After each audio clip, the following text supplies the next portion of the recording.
এবারের গেল হজে জর্দা নিয়ে গেছেন এজেন্সি ঢাকা বিমানবন্দরের ওই স্ক্যানারকে ফাঁকি দিয়ে অথবা ইনকনভেন্স উদ্যোগ করাপ্ট অফিসিয়ালস তারা জর্দা তামাক সৌদি আরবে নিয়ে গেছেন। এটা জর্দা বিমানবন্দরে ধরা পড়ছে। আমরা বিব্রত হই, আমরা লজ্জিত হই। হাজি সাহেবদের প্যাকেট হাজি সাহেব বলতেছে এগুলো এজেন্সিরা দিয়েছে। জর্দা তামাক আমার বাংলাদেশের আইনে মাদক নয়, কিন্তু সৌদি আরবের আইনে এটা মাদক। একজন হাজি সাহেবের লাগেজের ভিতরে আপনি জর্দা দিবেন কেন? পয়সা অন্যভাবে আমরা কামাতে পারি না? এগুলো আমাদের বাংলাদেশের মর্যাদা ভাবমূর্তি ক্ষুণ্ণ হচ্ছে। সবচেয়ে বড় কথা, 10 তারিখ জেদ্দা বিমানবন্দরে 45 জন ওমরা হাজি নিয়ে একটা এজেন্সির মালিক গেছেন। তিনি 2 কেজি 800 গ্রাম সোনা নিয়ে বাংলাদেশে ঢুকছিলেন। 45 পিলগ্রিমস নিয়ে ধরা পড়লেন। মুহূর্তের ভিতরে বাংলাদেশ সরকারের সাথে যোগাযোগ যে তোমার হাজি, তোমার এজেন্সি 2 কেজি 800 গ্রাম সোনা নিয়ে জেদ্দা বিমানবন্দরে ধরা পড়ছে। এটা গ্রুপ লিডার ধরা পড়ছে। তারপরে আমাদের লোক গেল, আমরা ট্রান্সলেটর পাঠালাম, মাহমুদ ভাইকে পাঠালাম। তারপর তার ফিঙ্গার যখন নেওয়া গেল, তিনি আগে জর্দা নিয়ে গেছেন। তিনি এর আগে এই ঘুমের ওষুধ সিডাক্সেন, রিবুট্রিল যেগুলো বেশি খেলে মাদকের কাজ করে নিয়ে গেছেন। 3000 বিডি নিয়ে গেছেন, বিড়ি সিগারেট নিয়ে গেছেন। ভাই, আমি আপনাদের সহযোগিতা কামনা করি। এই সমস্ত এজেন্সি, এই সমস্ত গ্রুপ লিডাররা যদি বাংলাদেশে গিয়ে সোরা কারবারি, বিড়ি, জর্দা, মাদক, সিডাক্সিন এগুলো নিয়ে যান, তো আমাদের ভাবমূর্তি একেবারে নষ্ট হয়ে যাচ্ছে। ডায়ালগ সুবাসিত টয়লেট ক্লিনার, যার পাওয়ার প্লাস ফর্মুলা টয়লেটের কোনায় কোনায় পৌঁছে 99.99% জীবাণু ধ্বংস করে। রিমার্ক, এটা তো সৌদি আইনে হবে, এটা সৌদি গভর্নমেন্ট আইন, কিন্তু আমাদের ভাবমূর্তি নষ্ট হচ্ছে।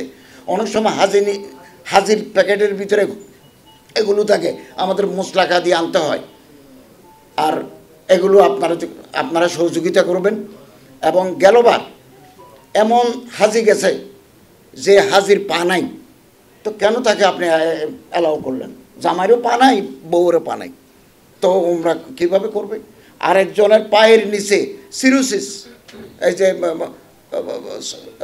মারাত্মক তার চর্মরোগ, উঠতে পারে না, দাঁড়াতে পারে না, এজেন্সি এই লোকেরা ওরা ফেলে চলে গেছে। আমরা আবার লোক দিই, তাকে হজের আরকানা হাকাম ঠিক করেছি। একজন নিয়ে গেছে আব্দুল আজিজ, 82 বছর বয়স, মেন্টালি আপসেট, মানসিক রোগী। এই মানুষটা হারিয়ে গেছে, হজের আগে হারিয়ে গেছে, আমরা তাকে পাই নাই। কেন তাকে পাঠাচ্ছেন আপনারা? পয়সার জন্য? এই মানুষটাকে তো পাই নাই। আমরা তার কবরস্থান খোঁজ করেছি, হসপিটাল খোঁজ করেছি, ল এনফোর্সিং এজেন্সিকে সৌদি আরবে আমরা জানিয়েছি, খোঁজ দিতে পারেন। এটা আমার জন্য দুঃখ। বাংলাদেশের এক হাজে হজ করতে গেল, আমরা তাকে ট্রেস আউট করতে পারলাম না, কোথায় হারিয়ে গেল। এর আগে 1 বছর একটা লাশ পাওয়া গেল পাহাড়ের উপরে, লাশ তো নাই, এসকেলেটন। এই সমস্ত লোকগুলো আমরা এবার খুব কঠোর হচ্ছি। সিভিল সার্জনের মাধ্যমে, হাবের সাথে পরামর্শক্রমে, ফিজিক্যাল ফিটনেস না থাকলে আমরা তাদেরকে নেব না। এগুলো এই ব্যাপারে আপনাদের সহযোগিতা। আপনারা খুব, হ্যাঁ, একটা সমস্যা আছে, একটা বাচ্চা হয়েছে, সৌদি আরবে হজ করতে গেছে, বাচ্চা হয়েছে। এটা আপনি কি করবেন? পেটের ভিতরে কি আছে? আমি কি হাজিকে স্ক্যান করাবো? আগা করা থাকতে পারে, পেটের ভিতরে একটা বাচ্চা থাকতে পারে, এটা অ্যাক্সিডেন্টাল। আমরা নিরুৎসাহিত করব, এই জন্য প্রশিক্ষণের উপর জোর দেব। যাদের অ্যাডভান্স স্টেজ, তারা কেন হজে যাবেন? যাদের হার্টের 90% ব্লক, কার্ডিয়াক অ্যারেস্ট হতে পারে অ্যাট এনি মুভমেন্ট। আমরা কয়জনকে করাইছি? 15 জনকে অ্যাম্বুলেন্সে করে উকুফে আরাফা করে নিছে, তার অপারেশন হয়েছে মদিনায়। এগুলো আপনারা নেবেন না। যারা ফিজিক্যাল ফিট আছে তাদেরকে নেবেন, না হলে আমাদের বিব্রত হতে হয়। ওই মানুষটা হজ করতে পারবেন না, তার নাকের ভিতরে অক্সিজেন লাগাই, এদিকে স্যালাইন ওয়াটার পুশ করি, আরাফাতে আমাদের ঘুরাতে হয়। আর মধ্যসূত্রভোগীরা, আমি খুব উদ্বিগ্ন। হাবের মজুমদার সাহেব আছেন, সরওয়ার সাহেব আছেন, আমরা আলোচনা করব মধ্যসূত্রভোগীদের এই অত্যাচার থেকে যাতে হজ ব্যবস্থাপনাকে মুক্ত রাখা যায়। আপনাদের সহযোগিতা কামনা করি।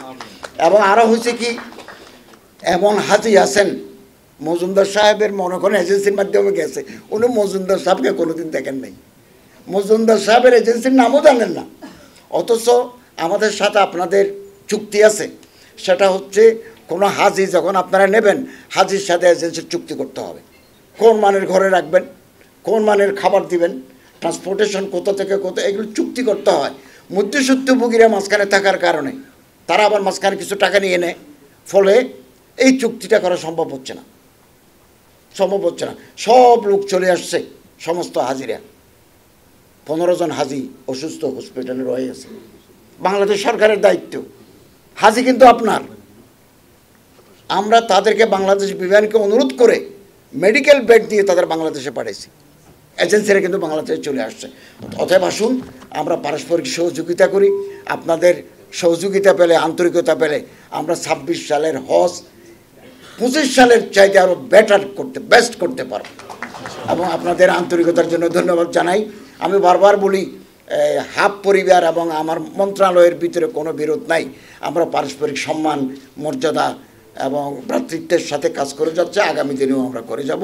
আমার মন্ত্রণালয়ের পক্ষ থেকে আমার সচিব মহোদয় আছেন, আমরা আছি, আমার ডক্টর মঞ্জুরুল ইসলাম সাহেব ওনারা আছেন, সার্বিক সহযোগিতা করে যাচ্ছেন।